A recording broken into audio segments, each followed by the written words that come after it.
All right, welcome to Economics 410, Applied Regression Analysis. I'm going to talk a little bit about the ANOVA table in this video, the ANOVA table in regression.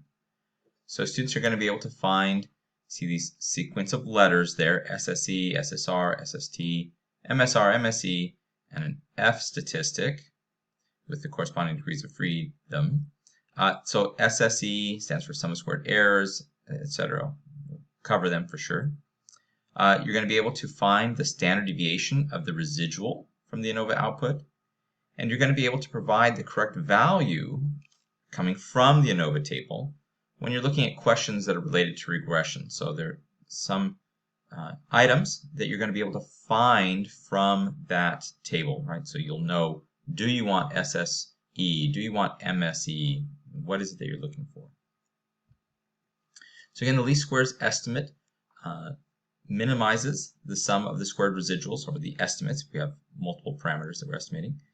The residuals are just the difference between the observed value and the fitted value.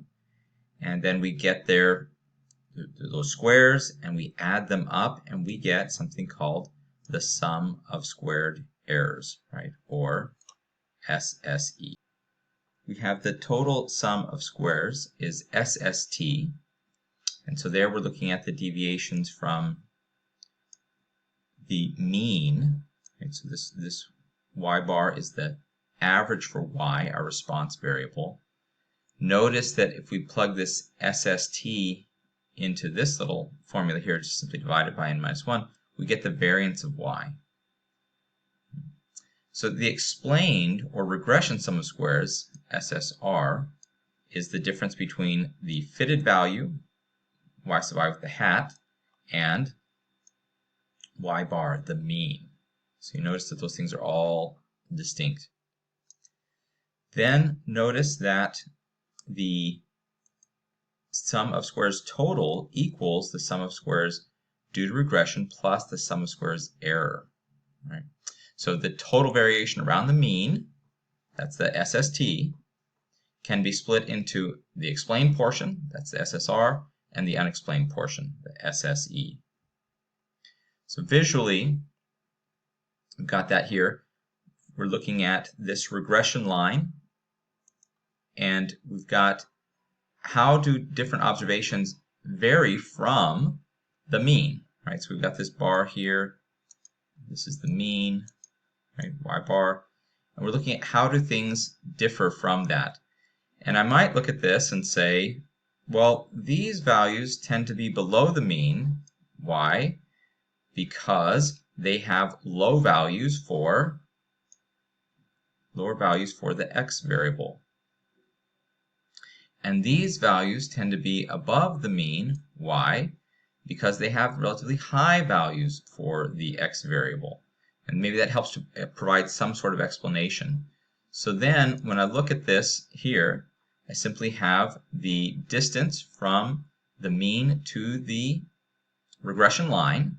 And so that's from y hat to y bar, or from y bar to y hat, if we want to say it. That is the explained part of the variation. I can explain it with the regression line. And then there's a part that's unexplained, right? The difference from the y hat to the actual value. So that's just a little graphical display of that. So again, the OLS estimates minimize the sum of squared errors. That means they maximize the sum of squares due to regression as a proportion of the sum of squares total. That's just implied by the formula there. When you're looking at an ANOVA table, this is how it might be laid out. The display in R will be a little bit different, but you're going to have the source, so regression, residual, total on the far left. And the first column of values will be the sum of squares. And that's where you're going to see the SSR, SSE, SST. Now again, the actual display in R will be a little bit different from this. The next column is the degrees of freedom. So that's P for SSR, N minus P minus 1 for SSE, and N minus 1 for SST. Then the mean squares are simply the sum of squares divided by the degrees of freedom. So that's where you get MSR and MSE. And then there's an F value or F statistic, and that is the MSR over the MSE. So I'm going to display some code here that works with finding these values in R. And again, there are two functions that you can use, ANOVA and AOV, that provide some aspects of a ANOVA table, although it appears a little differently than what's on the previous page. All right, so I've got here the supervisor performance data that I've already read in. I've already run the model with y as the dependent variable and all of the x's as the explanatory variables. I've used this data set before, so hopefully it's a little bit familiar. And so I'm going to use a little bit I'm going to use this summary function here, which again you've seen before. And that provides the estimates, parameter estimates, and so on. But it also provides some things down here at the bottom that are related to the ANOVA table. Now, with this, you're using this summary function. You can also use this help function here, help summary.lm, and that will provide for you over in this pane over to the right some additional details about what this summary function is giving you. So I'll leave you to look at that sometime when you like. But this gives some different things here. It gives this residual standard error, it tells degrees of freedom here. It gives an F statistic, which is also one of the ANOVA items. So it mentions here this residual standard error, this 7.068, is the standard deviation of the error term, and it is the square root of the MSE in the ANOVA table. So I'm going to come here and I'm going to get summary of m.sup, this model, and then get this item sigma out. So let's just run that. You'll notice it gives me this 7.067, which is just the same as this. Of course, they've been rounded a little differently there, but that's the same value. Now, I can also then note that this is the square root of the MSE, which means if I square it, I'm going to get the MSE. So let's go ahead and just run this line. And then I can ask what that is. But 7 squared is going to be a little over 49. So then I can ask also for this F statistic from there. So summary and get the F statistic. You saw this here was 10.5. So out. And it does give me this 10.5, but it also provides these degrees of freedom, 6 for the numerator and 23 for the denominator. So it provides those. But you may notice that those are also provided to you here, 6 and 23. So that's where they're coming from. Okay, so I'm coming back up here into the editor, right? So I just ran that.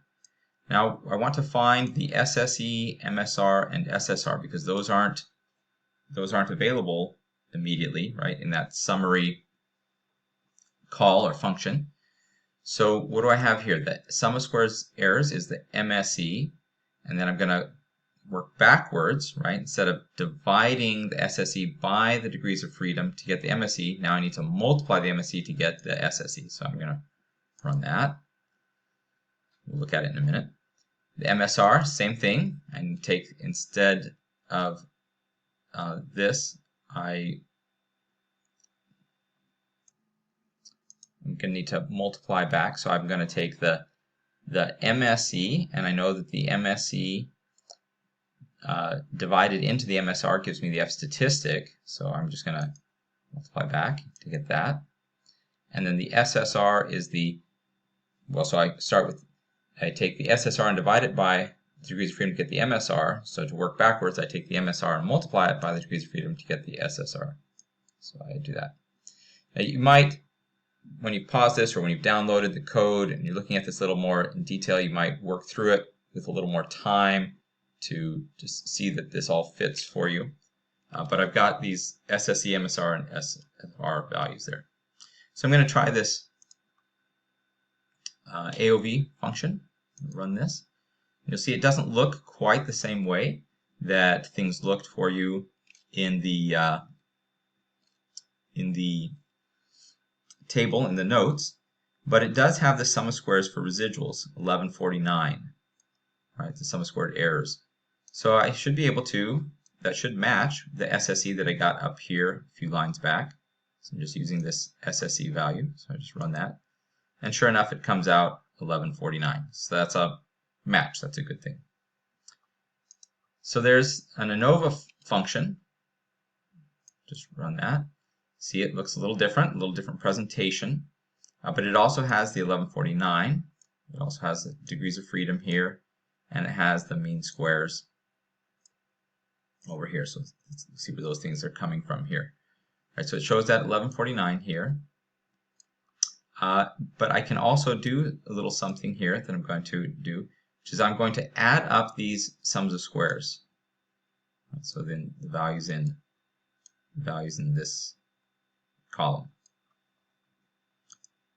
So how I do that is I'm going to use this function here, sum of ANOVA. This says the first column, the second column here, and the rows 1 through 6. There's a little bit of caution there. I have a note here that you need to know how many rows to include, which depends on how many explanatory variables are. So I'm going to try this out. And it just added up all those sums of squares, give me 3147. That should match the SSR that I calculated previously. So let's see. Yep, they match. So that's a good sign about what is happening in there. Now another question that I might have is, does the sum of squares total equal the sum of squares due to regression? So I'm going to back this out here. Right? So what I've got is the variance of the y value. That's what this first part is calculating. And then I'm going to multiply it by n minus 1. So that undoes the variance, right? It's the sum of squares divided by n minus 1. So this will just give me the sum of squares. And that's 4296. And then I can just check that the SSR plus SSE match that. Run that. And lo and behold, I get a match. So again, you have access to the code. Just play with it to see that you're understanding what the code is doing and where these different numbers are coming from. All right, so how are you interpreting or using these different things in the ANOVA table? So the F is an F statistic, and it's used to test a hypothesis. The hypothesis that all of the coefficients, all of those betas, are the same, and that there's 0, meaning none of these variables have any impact on the dependent variable, right? More details on that later. We'll cover that in a separate video. MSE is an estimate for the variance of the error term. So again, how interpreting this? If somebody asked you, or you were asked, what do you use to test the hypothesis in the first bullet, you need to know to go to the F statistic. If you're asked a question about the variance of the error term, you need to know to go to the MSE. That's how you're interpreting or reading these things, right? Gives you an idea about how spread out that error term is. The numerator degrees of freedom, P, that's a way to back out the number of explanatory variables. In the denominator, n minus p minus 1, well, if you know P, then that helps you back out how many observations there were. So that's a potential use of that item. So just the last couple of things there then, the SSR and SSE, those are the sums of squared deviations that are either explained by the independent variables, so it's SSR, or left unexplained. So they're used to feed into the F statistic. You can see that in the ANOVA table, how the different formulas work there. But it's also used to understand what proportion of variation in Y is explained by the regressors, right? Is it only 10%? Is it 50%? Is it 90%? We'll also talk about that a little more before we're all done. But that's what those are. And then SST, it's the total squared variation in Y. It's the numerator when finding the variance of Y. You saw that, hopefully, and caught that in the R code. So you can use it as a shortcut to find the variance and standard deviation of Y if you have them, if you have the output from the ANOVA table. All right, so now just A quick question to check your understanding. The estimated standard deviation of the error term is?